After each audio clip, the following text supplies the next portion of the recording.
Beauté, bonjour chers téléspectateurs, beauté, bonjour Nabino, Bandeko Balandi, un magazine match dans la société congolaise. Tombe Labino, semaine et là, mais Bandelia semaine où yo tika été Nzambé à Pambola, Bate Labino, Congolais, Kinois, Ibanso Bazouami, l'intérieur, Yamboka, tout peine extérieur, Yamboka, Tombe Labino, Boula Mounionso, Nakar, Yanzambé Nabiso. Et Nabungu, match dans la société congolaise, terrain national, les années Semomi, Yakukuta Nabino. Et à Touba que pensons développement, Nakatia VAR de la République, et Sikawapi, Tokubi Ngangolo Pango ya famille, Awa, Tozanga coloration, Tozanga couleur, Awa Biso Nde pensée, Yamala Mukuna République démocratique du Congo. Nabungu, sur ce plateau, nous allons parler. Il y a Maïe, il y a Oyezo, Simba actualité na biso, il y a politique ou soit social, Oyo Tokolobila, Maïe, Oyo Edimaki na monoko, il y a un au cadre de l'Union sacrée, mon amboka et les airs Oazo Kanisa que il faut qu'il y ait d'abord Kimiana Est avant que Tokota na Makambo ya élection. Ah, la thématique na biso Ezali et guerre dans l'Est ou élection na bongo na kati ya plateau tozana ba Djogo oyo bakinda sango des habitués de notre magazine match na société congolaise na bongo balati ba botine pe ba maillot pour na koya ko beta match na société congolaise na côté à gauche na ngai gauche proche nazana mwana mboka Jo Malili oyo azali cadre ya parti cher ya mwana mboka Gabriel Mokia, Azana Biso na plateau aïe pour habiter un match dans la société congolaise. Bongo, Manamboka Jomaeli, Mbote Nayo, bonne santé. Mbote, le journaliste, santé, ça va.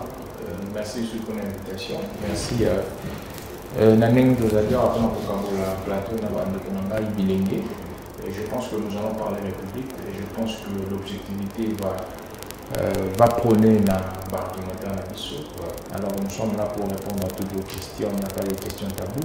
Et j'allais signaler aussi que dans toute la République démocratique du Congo, nous n'avons qu'un seul président, comme on a fait Félix-Antoine Tshisekedi.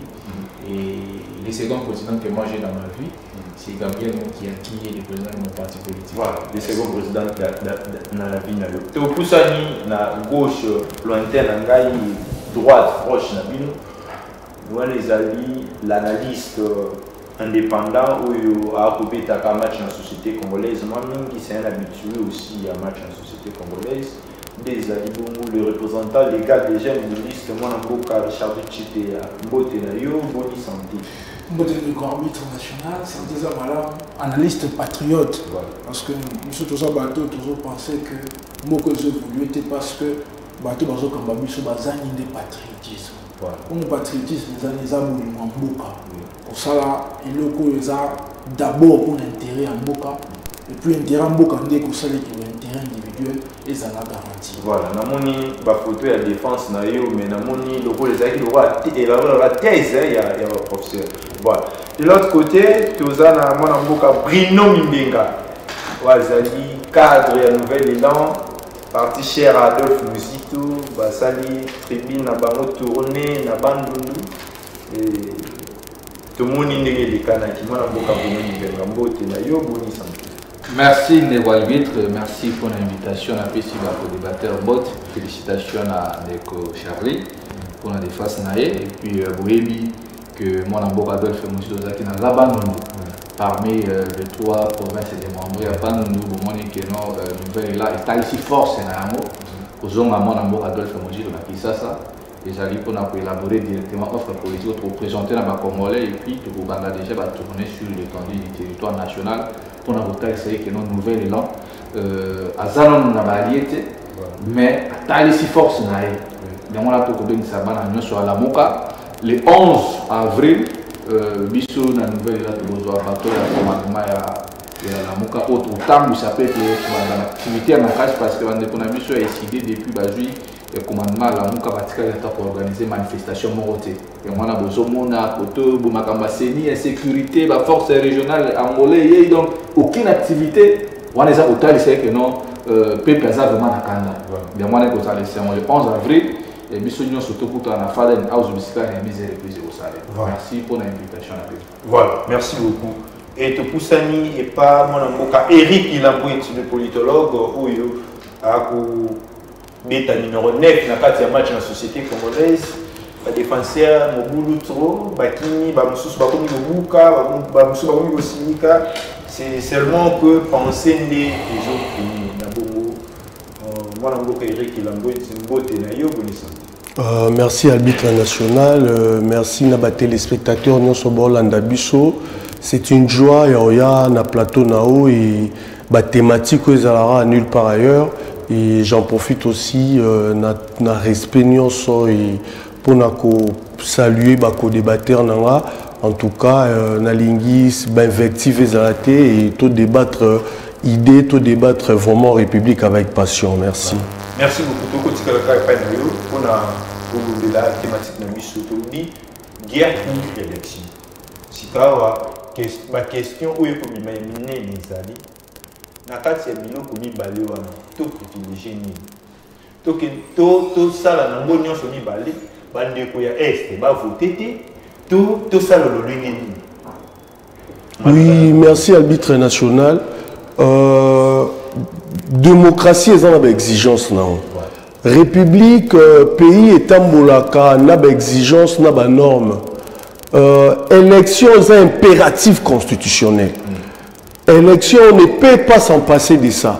Parce que l'impératif constitutionnel, l'obligation est sa biso, aux constitutions est sa biso, et ça m'a pour nami. Mais dans le fonctionnement normal de la République, il arrivera que la République a connaître un moment difficile, tout ça, ils auront prévu. Mais aujourd'hui, dans le moment où est la République démocratique du Congo, nous ne sommes pas en guerre. Nous sommes agressés, oui, mais le président de la République n'a pas encore déclaré la guerre. Pour déclarer guerre, il faut se référer à l'article 86 de la Constitution. Donc ça signifie que nous sommes un pays normal. Par rapport à Mokondiambo, on a Kambina Bisso. Bon, Kabiso est un pays normal. Malgré les plusieurs morts, malgré des villages, malgré des territoires occupés. Mais jusque-là, nous ne sommes pas encore en guerre officiellement. Mais officieusement, il y a des discours de la guerre.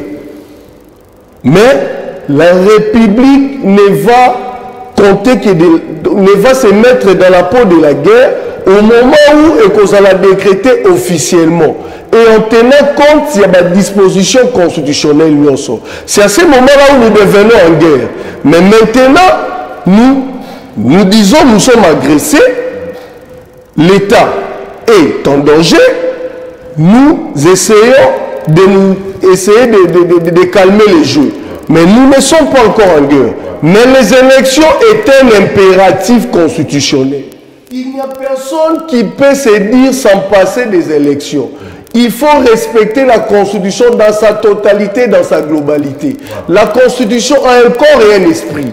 Et esprit wana elingi que, comme acteur politique, nous sommes une obligation, il y a une obligation à résultat. Chaque 5 ans, il faut aya couper sa bilan et population à côté la ceux qui ont renouvelé ou pas. Ça dépend si il y a tempérament, il y a population par rapport à l'action menée.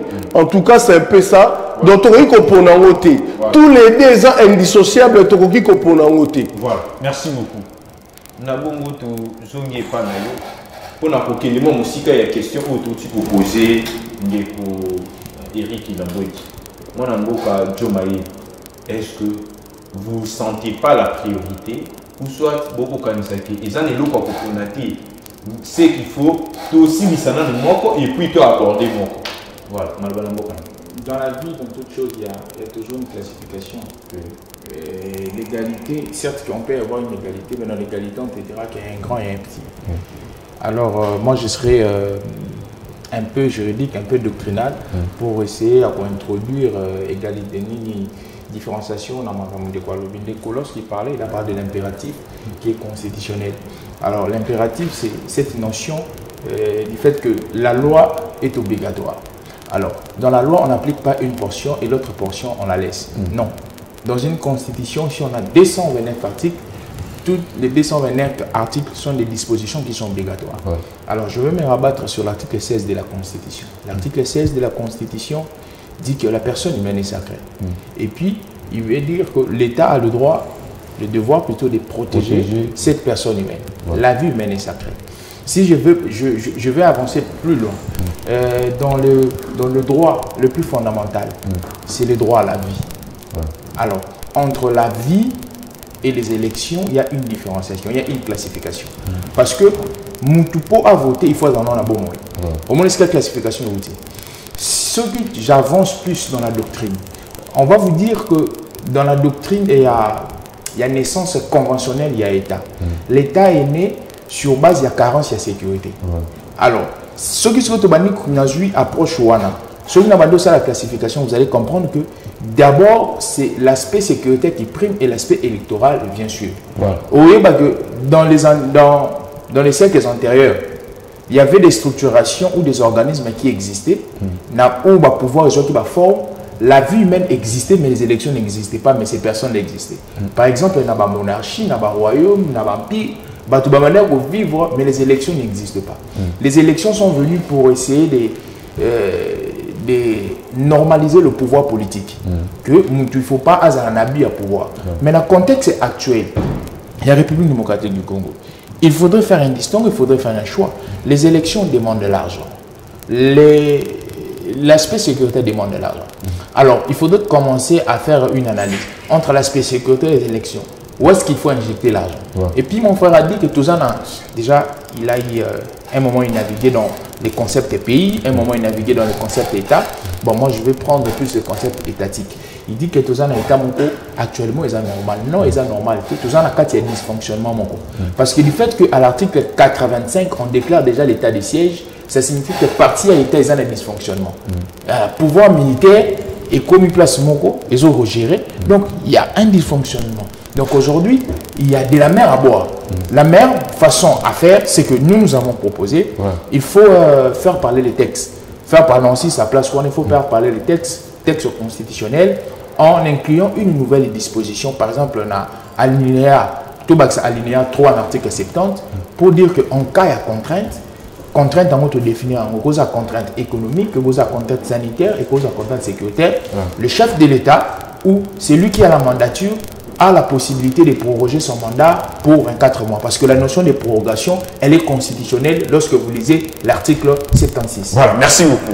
Moi, je suis Beno Mimbenga, que Nabulandi, co-débatteur, Nabina Lobby, Malam, Aake, Bazo Kanisa, Bazo proposé que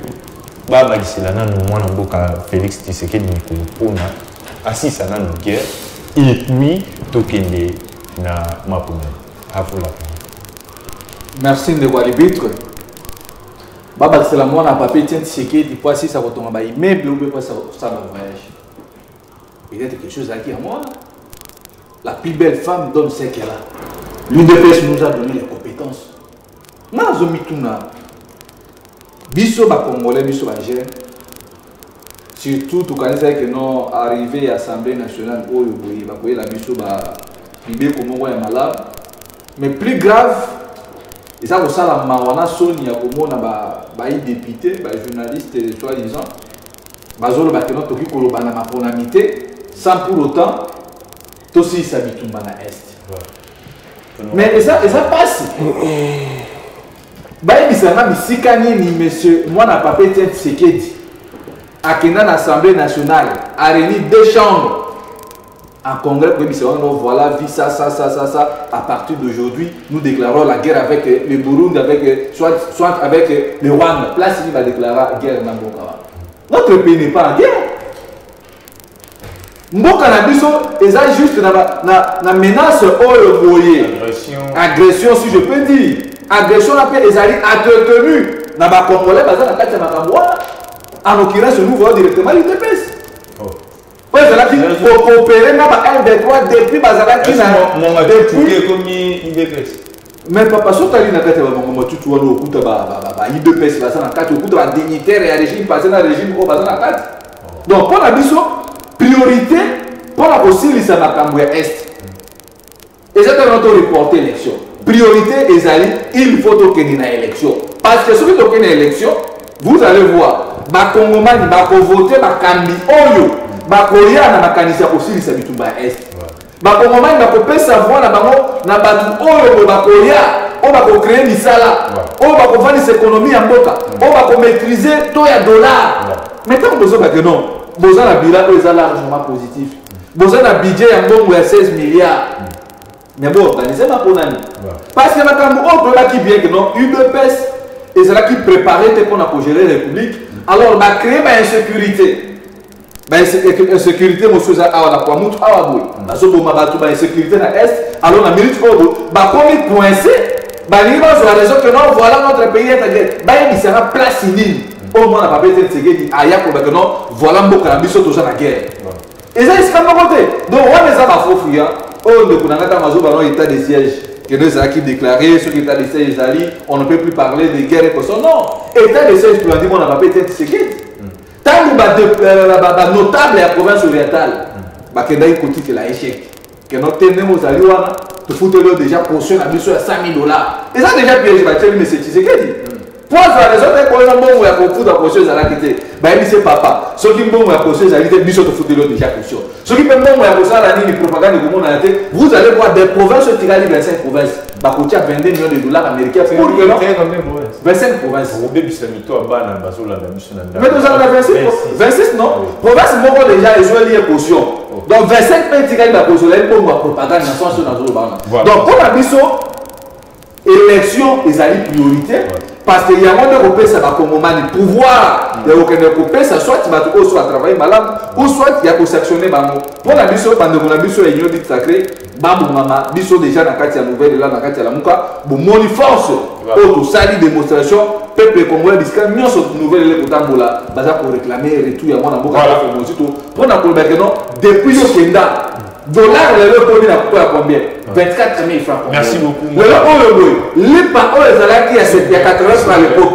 L'IPA comme 400 francs. Merci beaucoup. On a dit ça, on a dit ça, union sacrée, dans l'élection parce que jurisprudence en 2015. Félix Tshisekedi tue le Mouatoine. Alors, qui sont qui élection alité. Kabila pour sa date. Donc, Félix ceux qui élection c'est un délai constitutionnel que merci beaucoup. C'est là par la peuple congolais à vos responsabilités. Merci beaucoup. Moi, je Richard Chitea, tout lundi, malamu bako débattre on a eu au sein de plateau. Et entre élection et la paix, on a ni tous. Merci beaucoup pour la motuna. En tout cas, on a pour prêter ma loba liboso ya Ndeko Eric Lambwich pour le vainqueur. Vraiment, dans le match dans la société, toujours apprécié la thématique. La thématique est vraiment enrichissante. Ils ont édifié l'opinion sur la mission. Tout le monde a question entre paix et élection, tout pour nous. En tout cas, nous étant patriote, nous avons tout pour nous sommes balés. Pour nous sommes balés. Pour nous sommes balés. Parce que sans paix, élection, madame, on peut pour ça. Parmi les crédibiliser l'élection, l'élection, il faut que la libre. Et ça la apaisée, ça la transparente, et ça la paix inclusive. Parce que l'inclusivité de l'élection, vous avez ni tant que place mon pour guerre les alliés. Donc maintenant on va voter, on va voter, on va ce que tu exclure. C'est une exclusion. Donc tout ce exclure, on va indirectement que bien vous allez Congolais au même titre que les Congolais nous soutiennent. Bien vous allez Congolais, mais les Congolais vont sous-Congolais. Vous avez la capacité, vous avez la droite, il y a Kopona Bino Moko, bateau il faut Bakamabino. Là, moi je ne tolère pas ça. En tout cas, je ne tolère pas ça. Il y a même mécanisme, les hommes de ma biso m'a fait passer Moutatali Abibo pour ngai awa na rejoiter contre il faut créer un mouvement Mokoboui. Na créer guerre Mokoboui pour na élection tant que Okende, tu exclus le parti wana. Surtout tiens ni sur le colon ni sur le côté et ben le président monsieur Sokoyato autorité monsieur Sokoya atali que parti va linga te bon qu'est-ce que je dois faire là créer une sécurité comme ça on va aux élections comme population une élection mais tu exclus le parti wana ça ne sera pas tolérable. Si on analyse ce avis, c'est grave. On Eliezer, je veux bien à Congo, on Eliezer à l'objet, tout aussi c'est non guerre, bon, on a l'élection. Donc, une façon de dire que l'élection est la priorité, guerre est la priorité. Aïe Bisso, depuis Bazalaki, élu, je ne sais pas, ce qui n'a ni à Ponaki Bango, depuis 4 ans déjà, 4 ans durant, qu'est-ce qu'ils ont fait étant représentant un peuple, étant représentant national, député national, à ça représentant Baninga Est, on a souffrir. À ça représentant là-bas, on passe à la député national. Le vote pas pour qu'il y a Lukunga, à ça représentant Lukunga. Non, à ça national, ils ont représenté Nabango. Qu'est-ce qu'il a fait? Quels sont les mécanismes qu'ils ont mis en place? On a, contrat durant, agression Zakaka, mais solution Zati. Et qu'est-ce qu'ils pensent faire dans une année pour l'agression ici là? Bon, on le gagne pour nous. Donc, idée, eux en a simalango, ils ont idée glissement. Bon, donc il y a un mouvement qui a agression Zali, comme ça, ceux qui population toléré, ils sont tellement Congolais en est dans Mawa. Et Mawa, tout ce qui est bango, mais qui ont attention, bon, tout le ça. Comme ça, ça a 7 ans, Nani Kala, Nani passé, il fait en 2016, en 2018, qui n'a pas $21 à Pamba, mais dans le cas de l'électeur, il y a une population. C'est ce qu'on ne doit pas tolérer. Na paix, na élection, et c'est la priorité. Ndeko, gouvernement, ça l'effort. Est-ce que paix, élection, ça la délai constitutionnel. C'est ça mon avis. Merci beaucoup. Mon amboka CG Eric Lamboueti. Votre moteur Azuma juste après Bino, il a évoqué des textes. À lobby si constitution, à lobby que na banalise moko nyonso ba mibeko nyonso eza na même pied d'égalité, mais il y a les gens beaucoup eza prioritaire.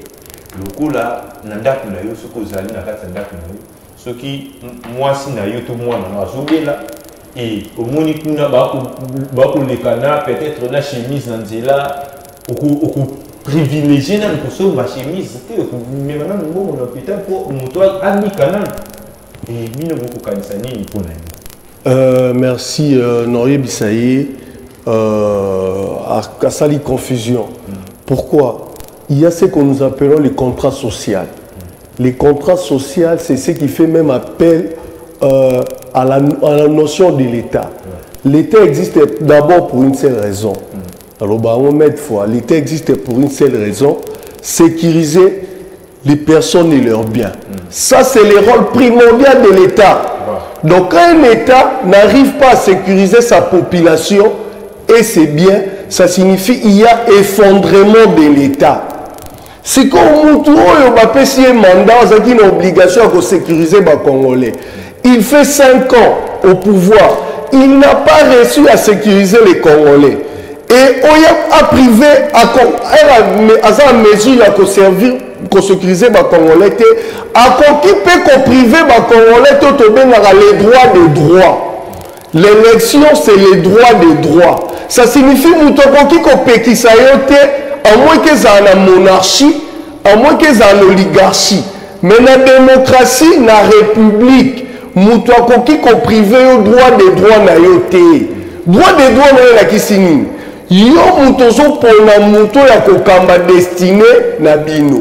Mais ce tu sais qu'il y a eu 5 ans pour kamba destiné à ba Congolais. À sécuriser ba wa pesa ba kimi a pesa ba pays.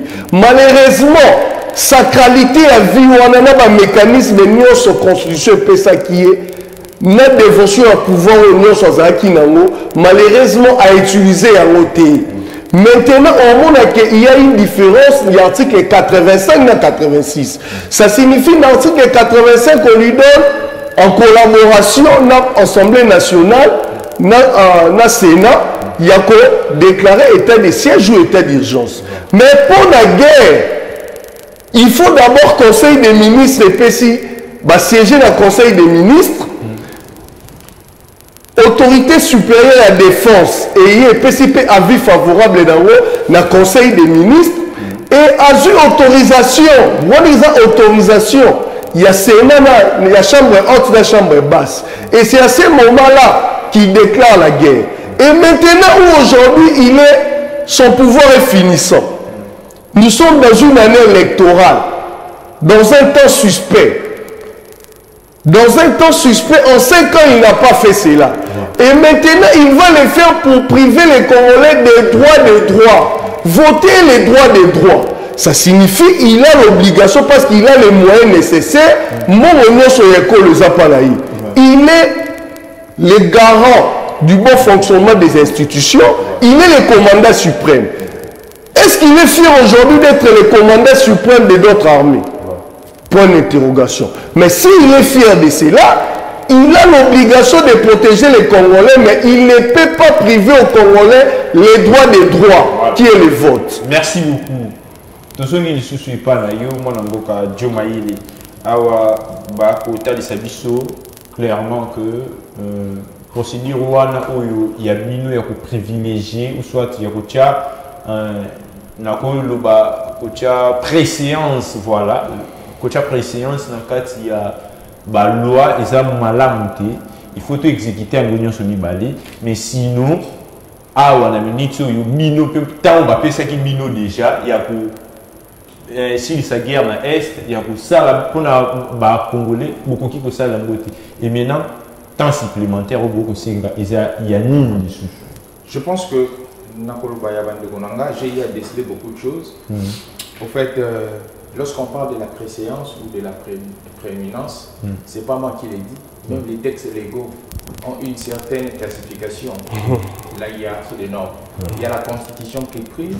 Il y a les traités internationaux, les blocs légalistes et puis les actes réglementaires. Ouais. Déjà, suivant les textes, il y a une hiérarchisation. Alors, la deuxième des choses qu'il faudrait savoir, l'insécurité qu'il y a à l'Est, les gains de Guadeloupe sont entretenus par l'IDPS. Alors, moi, je pense que ce qui j'entre dans mon esprit, je pense que Félix Tshisekedi, quand il y a un pouvoir en 2019, il y a insécurité bannie. C'est non négociable. Or, l'insécurité a débuté dans ces pays le 2 août 1998. Félix Tshisekedi est venu trouver l'insécurité qui battait plein à l'Est. Alors, les M23 existaient, mais Azalaki n'a cachette. C'est une manière de déstabiliser le pouvoir de Tshisekedi. Mais selon Bango, il affirme très haut que c'est une insécurité entretenue par l'IDPS. Moi, je pense que ce sont des allégations très gratuites qu'il faudrait faire attention, sinon comment battre l'information. La deuxième des choses, troisième des choses, Ndekwalobi de Nayokaki, il dit qu'il ne faudrait pas priver les autres Congolais n'a droit là-bas. N'a droit, multiple. Il y a les droits économiques, il y a les droits sociaux, il y a les droits politiques. Et n'a droit politique, on voit le droit de vote. Il y a pour voter. Alors, tout citoyen congolais se trouvant dans les sols congolais, tout citoyen d'abord congolais se trouvant dans le sol congolais, il a ses droits politiques. Il y a pour voter. Si vous organisez des élections, vous organisez des élections, un coin du pays où quelques citoyens du pays ne votent pas. Vous savez qu'ils peuvent revendiquer et annuler ce bas scrutin. Nous avons connu 3 cycles électoraux. Aujourd'hui, c'est le 4e cycle. Dans les 3 cycles électoraux, nous avons connu des imperfections et des anomalies. Le 4e cycle, il faut dire un cycle de perfection. Ça signifie que l'anomalie n'a pas d'imperfection. Ils ont 3 cycles électoraux. Parmi les imperfections, on a organisation partielle de l'élection sur le territoire congolais. Alors, si on va au 4e cycle, devons répéter les imperfections ou l'imperfection majeure, il y a 3 cycles antérieurs. J'ai dit non. J'ai dit non. Il faudrait lutter afin que dans le 4e cycle, tout le monde. Parlons encore, naviguons encore dans le vocabulaire. Ils disent que, selon Bango, il faut organiser des élections. D'accord, nous organisons des élections. Mais vous savez que les élections que nous organisons juridiquement ne seront pas l'élection de la République démocratique du Congo. Je vous prouve ça. Le Congo, géographiquement, c'est 2 345 410 km². D'accord.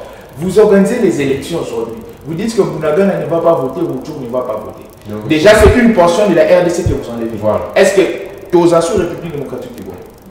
Tosation républicaine. Donc les élections, et comme des élections très douteuses, des élections très si vous avez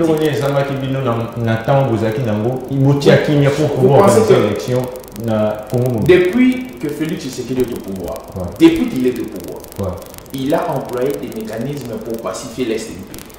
Ce qu'au monde à l'Est du pays, l'insécurité s'est intensifiée parce que ces gens-là savent que si aujourd'hui l'Est est pacifié, beaucoup de mécanismes, il y a exploitation illégale, il y a minerai dans le aussi là et ils seront perdants. C'est pourquoi il faudrait intensifier l'insécurité. Ce que moi je dirais aujourd'hui, c'est que les gens peuvent bien parler ici, on veut les élections, on veut tout ça, mais moi je vous pose seulement une question. Une personne qui n'est pas vivante, tu lui dis va voter, cette personne-là ira voter. Il n'ira pas voter. La meilleure des choses aujourd'hui, si on est congolais, si on a vraiment un cœur humaniste, c'est privilégions la paix, privilégions la sécurité. Merci beaucoup. Moi, et tout ce n'est pas de découvrir notre aussi. Réalité, c'est par rapport à quoi il a été clair et net. Il y a eu ce que les lots élections n'ont été totalement parce que que ben fort le mécanisme pour bâtir qui en marche et vous allez se contraindre en et pas battre pour que estime battre et volonté dans mon position. C'est car beaucoup mon ami beaucoup zalaté la sympathie voilà ok maman là mais pour battre à bande pour battre ba mécanisme c'est que il faut tout que ça bon en temps. Ndeko Enoch biso na moto toponaki constitution le la Bible na biso ta msamboka. Zo mon il faut respecter les deux présidents. Ndeko John Maïla lobaki article 16. La personne humaine est sacrée. L'État a l'obligation de respecter et de la protéger. Nakitima Moukia et de la protéger. Toute personne a droit à la vie, à l'intégrité physique ainsi qu'au libre développement de sa personnalité dans le respect de la loi, de l'ordre public, du droit d'autrui et des bonnes mœurs. Nul ne peut être tenu en esclavage ni dans une condition analogue. Nul ne peut être soumis à un traitement cruel, inhumain ou dégradant. Nul ne peut être astreint à un devoir forcé ou obligatoire. Article 16, il y a une élection. Parce que nous avons à travaux forcés, tout le monde par rapport aux autres bâgés, il y a rien à voir avec les élections. Parce que le ne peut pas dire que le mécanisme où n'a pas été sécurisé pour la qui met à est. Mais le mécanisme où on attend de Kodjo la Zoloba. Azo Kanisani na Mtunaï. Il passe dans le mécanisme où la force régionale et ESC, il y a un mécanisme pour la qui met à la mission. Non, il faut le mécanisme où on a des compte à la carte, il y a balkanisation à la mission parce que ce qu'on a dit, il y a Tata Cardinal en bon lobby, sauf que leur insécurité. Et ça, c'est un peu dans la mission parce que dans la mission, balini kota lisakemo tozali na niveau moko mais to kombinante. Congolais ligi opulence, Congolais ligi vata, amona ngai que non voler koso. Mais ce qui est dans la mission c'est un mécanisme. Il y a aucun force régionale, il y a EAC, il y a une solution pour la sécurité dans le monde. Parce que partout, on n'a jamais Koluka qui met la boca à la mission, si pas Koluka va intérêt dans le monde. Le moment où le bâtiment de 500 militaires à Morée, on va observer dans l'Est. Il faut pas définir une mission. Même sur la logique de la mission union sacrée. Bon, on va dire que non, donc il y a une élection sans pour autant qu'il y ait un S. Bon, c'est une chose de délai à qui met au Babouzamon à combien de temps? Parce qu'on va dire que Bounagan va Babouzamon en décembre 2022. Mais là, on a moins en mars. Bounagan est arrêté. So, même si dès lors, on va pour combien de mois, combien de temps que nous voilà nos services, que notre justice sécurité est et de l'air sorti. Il a eu des ans. Tony Awabo, ne pouvons pas dire, Bakoki pour voter. Parti moko ya mboka ou bien il y a Bunanda na base à instruit ou les a pour privé na biso déjà que non ils ont déjà maman déjà toujours considéré bon que pas déjà na pire il m'a toujours bien consort mais ce que zongi ce qui bisma et ça le matin en 2016 Parce que les actes, il y a un mécanisme par rapport à ces services, ces là qui, au leader, on a mis sur à l'époque, qui est ma Camboya. Et ça, le même contexte de Macambouya. Oh, le monde n'a pas besoin de se dire pour le combat, il y a sécurité, etc. Oh, par contre, on va pas entretenir encore. En 2018, ton votant a laboré. Boutemou, on a dit à Boutemou, on a dit à voter. Est-ce que le monde a été RDC? Donc aujourd'hui, on va parler de Albert. Donc les gens la minute où celui qui est l'article 63 donc on a le qui a moi le dossier que Congolais a une obligation au voter parce que ceux qui va conduire la cause à Maloma va conduire dans le il y en a peuple c'est pour ça que non tout va conduire la sécurité à la mission beaucoup article 63 le Bible tout Congolais a les droits et les devoirs sacrés de défendre le pays et son intégrité territoriale face à une menace ou à une agression extérieure. Un service plutôt militaire peut être instauré dans les conditions fixées par la loi. Vous savez pourquoi? Donc, ce que nous avons dit, nous avons un glissement qui est un volet photo qui là maintenant, au qui donne l'article 64. Et ça est précis. Et le tout Congolais a le devoir de faire échec à tout individu, nous avons la petite série. Mais je continue, même pour voyez la cette phase à l'époque, même aussi avait osé faire ça que non, le président reste en fonction jusqu'à nouvel ordre. Mais là, ça ne va plus marcher. Voilà, merci beaucoup. J'en arrive. Tout individu, un groupe d'individus, groupe maintenant, c'est que tout le monde n'a pas manqué, tout ce qui constitue. Merci beaucoup. Voilà, merci beaucoup. D'abord, je comprends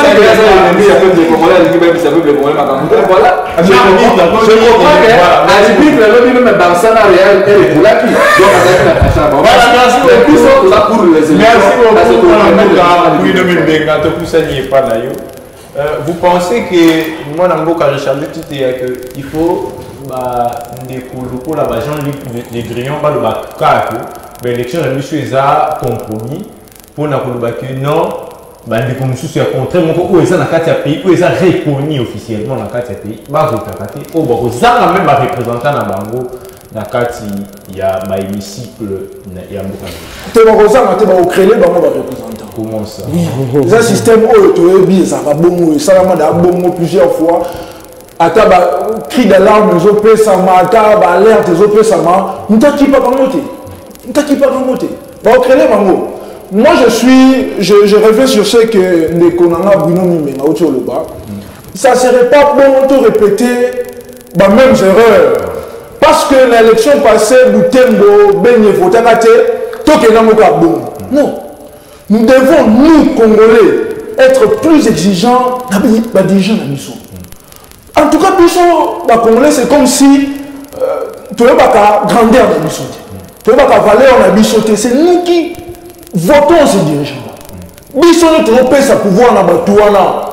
Mais Bisson ne trompe sa pouvoir, c'est comme si tu commences à connaître ce qu'on léchait dans le Colombo. Tu commences à connaître ce qu'on liait le rôle à Lazare. Tu as la seconde temps de Koufa, tu as l'au-delà, tu as fait la tour Abraham. Non! Tu as fait la tour Abraham. Ah ouais! C'est par l'élection. Nous avons un bateau de poni. Nous avons renouvelé confiance. Il y a un moment dans le lobby, étant analyste patriote, dans le lobby que l'élection n'a plus d'Est, nous sommes les priorité. Alors, avec tous les deux comme ça, exigeons à nos gouvernants que bien qu'on ait un salama, moi comme on sous l'olé et sengeli. En tout cas, moi je suis déçu. La classe politique actuelle, je le dis avec amertume. Le grand esprit de là-bas, Lumumba, Patrice Emery Lumumba, actuellement vivant, il allait pleurer. C'est grave. Le grand esprit de là-bas, Joseph Smith, jusqu'alors, les Congolais, on va penser développement, il pleure là où ils sont, il dit ça. En tout cas, je ne sais pas ce que grand esprit par rapport à Makambo. En tout cas, nous avons vie à connaître sur une chose ou une autre, mais je pense que le grand esprit a sa révolution Makambo l'époque. Voilà. Qu'est-ce que eux, en cette époque, il y a 5 ans, 4 ans, 5 ans, je ne sais pas, presque 5 ans déjà, parce que 5e année en gros, ont fait pour révolutionner. Ndeko nanga fani na droite nanga outil le bac guerre ou agression ou agression parce que jusqu'alors guerre ça décrété. D'accord? D'accord. Agression. Agression il y a depuis 1998 outil le bac. Avant 1998 mais 1998 né bimi siko. Jusqu'alors n'est-ce pas ils a priorité depuis année en an. Mais siko na tant kaka baju de commis. Qu'est-ce qu'ils ont fait? Là, on a la même question que tout le monde. Le mécanisme est mettre en place pour l'agression, moi aussi, la toujours dans la pays. Et ceux qui vont échouer dans 4 ans, le mécanisme est simité. Donc, il va savoir dans 6 mois possible. Peut-être un mécanisme où ils aussi. Donc, ils ont jusqu'au glissement déjà. Voilà, merci beaucoup. Moi, je suis Charlie Titea. Donc, on a changer thématique pour l'actualité où Simbi. Congo et ici Congo, dossier le député, je ne sais pas na benga honorable, moto à sanguinaire à Simbi Makinaire, na éviter na benga honorable. Bien qu'à ça la justice, on ne sait pas pour qualifier directement et Mwanga Chuchu et puis les autres Oyo Bazanaye par rapport à Moté Kimboka. Na bongo moi na bongo Eric Lambechi. Ouais, Nabandi Koloba, ceux qui ont dit parfaire élection, ils vont parfaire loi.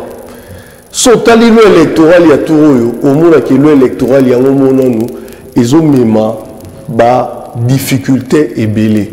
Loi électorale à tout au monde qui toza na deux seuils. Toi la seule recevabilité il y a ba liste.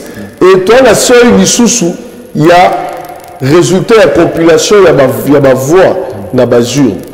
Et vous électoral à tout le monde, et corruption.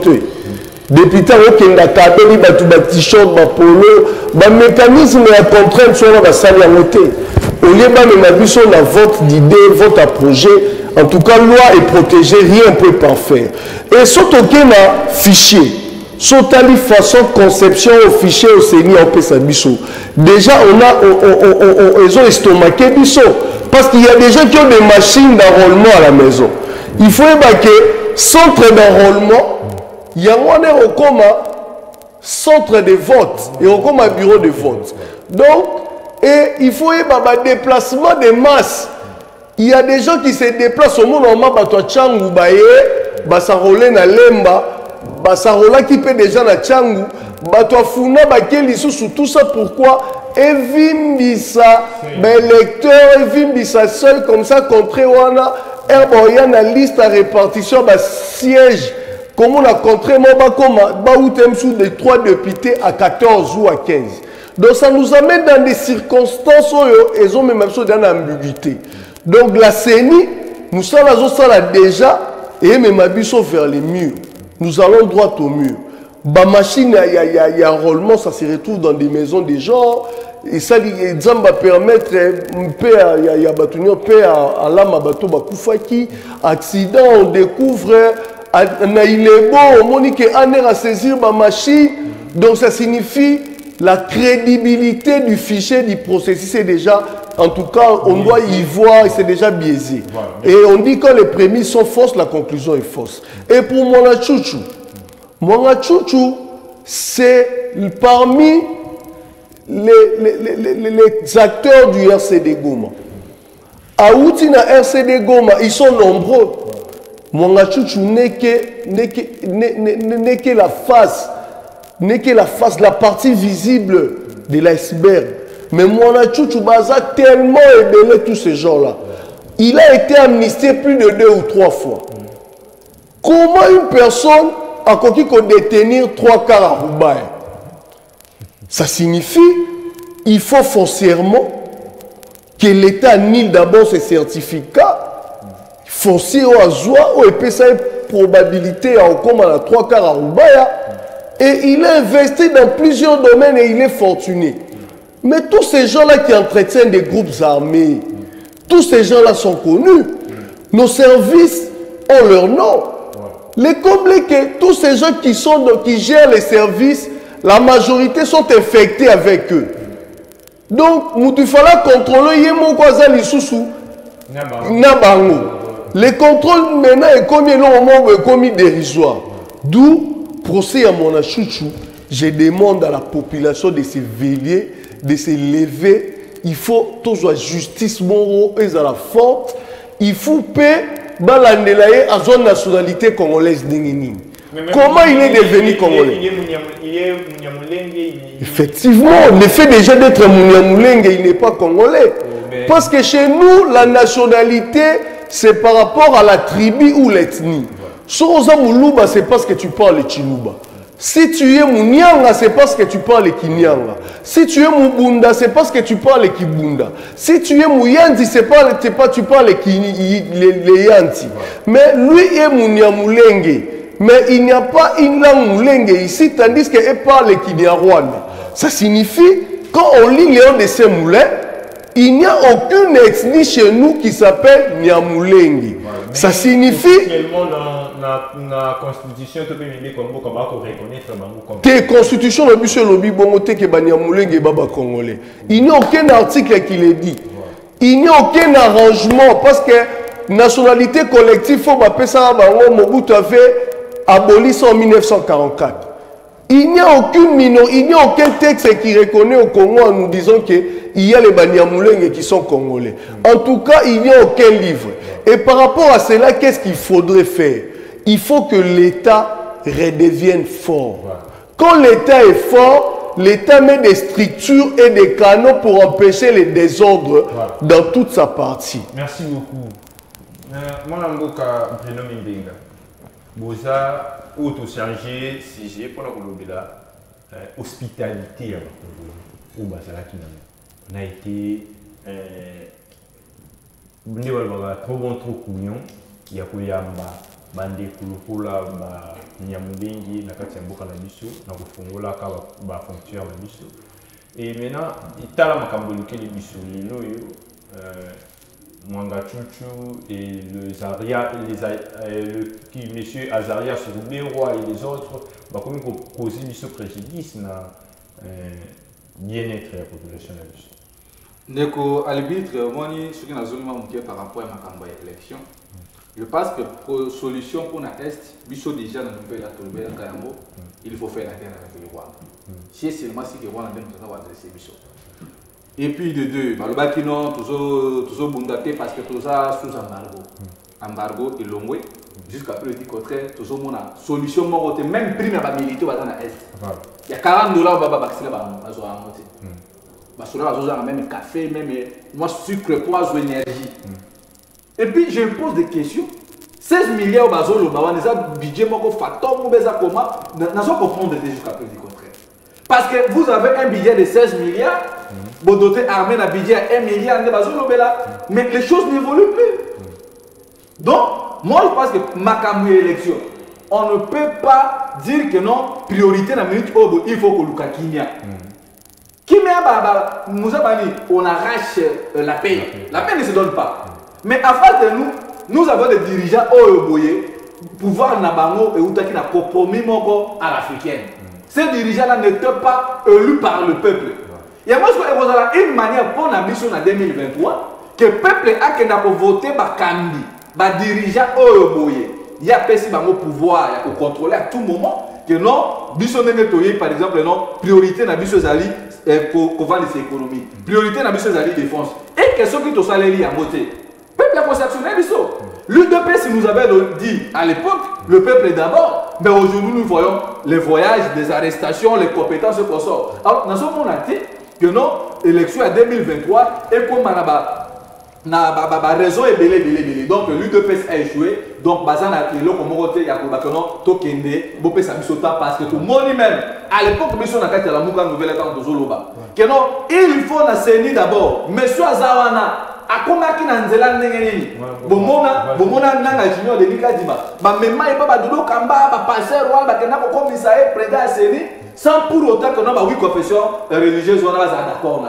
conséquence na yango lelo oyo bozomona ba machine nda kwa batu de tricherie donc ba comme même comme monnaie même identité ya mutu. Ça c'est quel genre de mot? Voilà. Vous comprenez? Donc question là par rapport à l'hospitalité à Congolais non. Si vous partez même au Rwanda, vous allez trouver des Congolais. Voilà. Si vous partez même au Singapour, partout au monde, beaucoup donc monde de ça il m'a beaucoup. Les Congolais vont agir. Non, c'est question maintenant si vous ok non. Binomo comme autochtone, originaire et en Bokawana. Il faut d'abord voter sa loi. Mais même qu'on a bino fait ça respecter.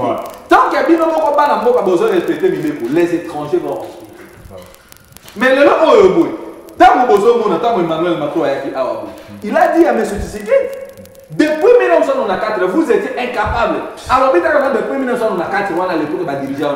Il disait directement à Philippe Ténor depuis 4 ans tu es incapable. Il y a pour résoudre les problèmes de sécurité. Et aujourd'hui, sur les Kélanais, Makambo Mongatout, soi-disant immeuble intelligent, dans Royal, au Bassal, il a dit sur la propagande, on a la télévision, que c'est immeuble à gouvernement, mais aujourd'hui, dans ce cas, Mongatout, immeuble intelligent, on a Ezaïe. Et puis, l'université, maintenant, il semblerait que l'université, on a 80%. Ezaïe, donc, l'université, on a Mongatout. Donc aujourd'hui, le grand problème est ça que l'État congolais a une responsabilité. Ce qui Moutou a poni Congo le Kola, Mboka, Oyo, Bazo Fouta, impôt. Alors ça la mission a créé une activité. Là c'est tout à fait normal. Mais vous n'avez pas si on a vu ça comme on a mangé tous les lots parce que toujours quand des part d'autres que non, pression sur le gouvernement rwandais va libérer. Parce que hier, nous avons dit que carré lié au boy. Et maintenant, il faut aussi même l'économie à Rwanda. Donc, nous avons des gens au boy. Que dans ce que justice c'est ça qui est malade. Il faut se poser d'abord des questions. Mon gachouche, il est devenu député comment? Et puis député, on a ça pour appartenir à la famille politique dans la FDC. Aujourd'hui, on appelle ce trésor d'aller. Donc, il y a moi, on a besoin que les Mboka, les Congolais, pour parce que il y a un bon qui a papier ensemble. Ils sanctionner donc les dossiers il faut vraiment très regardant. Sinon, ceux qui ont un procès en juillet, tout le monde a là moi je perds. Mais c'est que moi je pense exactement les Congolais se lancer dans la futilité parce que ça a une distraction, pour désorienter le peuple, au lieu de la priorité, il y a l'élection parce que le peuple congolais a une maille, a une courage, a une sécurité alimentaire et sécurité éducative. Nous sommes là, ils ont reçu la mandat 2023 élection ouvrière. Dossier Mwangatoutou, qu'est-ce que le cadre de l'Union sacrée, on dit parce qu'on dit que c'est l'un de vous et bah quoi accuser lui il y a pour travailler dans Bayo Baza Bayinyamboka et Minomoko d'ailleurs ce que tu l'as dit madame Malubaya madame Mboka Bruno Mimbeka Minomoko d'ailleurs Moko travailler pour na Bobo Miyamboka na biso. Merci mon frère pour la question. En fait, il y a des journalistes et on va dans le plateau ils vont aussi la distinguer. Il y a certains qui sont venus faire des analyses politiques. Il y a certains aussi qui sont venus faire une animation politique. Et puis il y a certains aussi qui sont venus faire les rap. C'est un distinguo que je suis en train de faire ici. Alors, parce que au Pessinga Maloba Nathan j'essaie de déceler les failles, j'essaie de donner des orientations, et puis on avance. La première des choses, je vais ajouter une touche qualitative dans le rap Ojo Salema et puis dans l'animation politique Ojo Salema. Alors, et là, l'exemple, il y a Bouté, Mounabéni, actuellement, il y a anomalie, il y a incertitude, il y a maladie. Exemple, pour nous répertorier en hôpital dans le 4e cycle électoral. Quand j'étais en train de parler, je disais que nous avons connu 3 cycles électoraux. Ils ont émaillé l'imperfection. Imperfection, ils ont le français. Quand on parle d'imperfection, tout le monde a un ça bien. Alors, pour arriver à la perfection, pour la reprendre bien, il va le imperfection. Alors, il y a une chose encore que j'ai entendu ici, on a essayé de limiter la nationalité congolaise par l'ethnie et la tribu, je pense. Il faudrait ajouter un autre élément. La nationalité congolaise d'origine s'est définie non seulement par le fait d'être lié par l'ethnie ou la tribu, mais le fait aussi de naître sur le sol congolais. On appelle ça le Youssou. Des types de nationalités congolaises, il y a la nationalité congolaise d'origine et la nationalité congolaise d'acquisition. La nationalité congolaise d'origine, elle est soit par le droit du sang, si tu es né de l'un des parents, ça c'est la loi de 2004 sur la nationalité, ou soit si tu es né sur le sol congolais. Dans le 1994, le président Macron a qui est indirectement président Tshisekedi. C'est la fausseté. Ça c'est la fausseté. Parce qu'en 1994, la personne qui était au four et mouleur au pouvoir dans la JPCA politique, c'était Etienne Tshisekedi, qui était opposant. Tshisekedi n'était même pas encore en politique. En 1994, c'était le génocide. En 1994, c'était le musée Laurent Désiré Kabila, qui tirait déjà sous bâtiment, il y a rébellion. Et puis c'était Mobutu qui était au pouvoir. Comment est-ce que Maspé ou Anna Barolo Belande? Alors pour clore tout ce qualitatif, nous parlons de la balkanisation, mais je vais dire aujourd'hui, si on veut culpabiliser les personnes qui ont un poids sur la balkanisation, alors on dit aussi on doit les culpabiliser. Pourquoi? S'il vous plaît, pourquoi? En 2009, les CNDP signent un accord. Le 23 mars 2009. La personne qui fut Premier ministre, c'est son leader politique. Moi, je les respecte beaucoup, mais il faut être clair. Dans cet accord-là, je vais vous donner seulement des points, vraiment accord. Pour un niveau, je vais dire qu'il y a article 8 et article 10. On parle, il y a réforme, il y a sécurité. Et puis, on parle, il y a réforme, il y a administration. Les CNDP signent avec le gouvernement congolais que les CNDP doivent proposer un modèle dans lequel on doit faire un découpage territorial. Comment est-ce qu'un groupe rebelle doit proposer à un gouvernement découpage territorial? Où est la balkanisation? La deuxième des choses, les CNDP, les CNDP doivent proposer un modèle stratégique. Il y a réforme, il y a armée, il y a agence, il y a sécurité. Où est la balkanisation? Donc si nous sommes en train de subir une infiltration, nous subissons une infiltration dans l'agence et la sécurité, ils sont aussi coupables. Voilà, merci beaucoup. Tokei, rapidement, Tokokuma Nasuka, il y a un match dans la société congolaise. On a un dossier président de la justice. Il y a un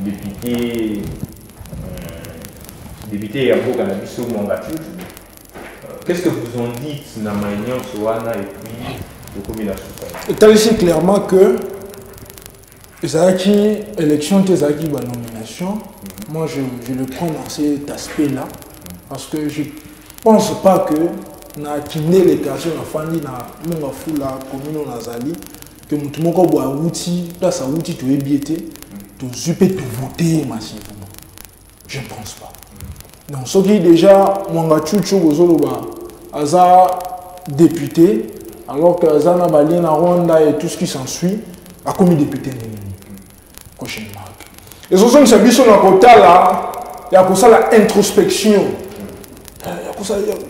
Tous les côtés dans la classe de mission, qui sont nous Congolais? Qui sont nous? Comment nous sommes arrivés jusqu'alors, il y a qu'on maîtriser autres alliés. Infiltration, ça partout, en tout pour tout. Comment? Mais, des gens, ils ont la capacité de proposer mission. Il y a proposé Bisso façon comme la situation nénéni. C'est que moi je présume une incompétence là.